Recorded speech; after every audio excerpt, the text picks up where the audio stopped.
पछिल्लो समय गीत सङ्गीतमा पनि एआईको प्रयोग भइरहेको छ। विशेष गरी पुराना गीतहरूलाई अलिकति मोडिफाई गरेर एआई भर्सनमा अपलोड गर्ने, रिपोस्ट गर्ने ट्रेन्ड अहिले चलिरहेको छ। यसलाई चाहिँ हजुरले कसरी हेर्नु भएको छ? अब यसो हो, प्रविधिहरू त नयाँ नयाँ प्रविधिहरू भित्रिन्छन्। ती प्रविधि अनुसार हामी पनि चल्दै जानुपर्छ, सिक्दै जानुपर्छ, जान्दै जान्नुपर्छ र प्रविधिको उपयोग पनि गर्नुपर्छ।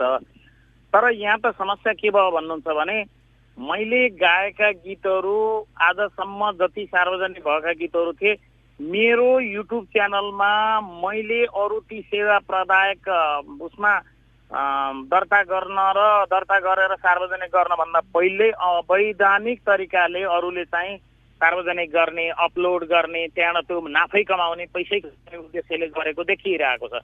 अहिले उसै पर्यो भने मेरै सृजनाहरू मैले अपलोड गर्दाखेरि अर्काले कपिराइट हान्ने हो कि भन्ने डर भइसक्यो। भनेको यो अवैधानिक चोरी हो, यो कानुनको जरुरी हुन्छ र एआई प्रयोग गरेर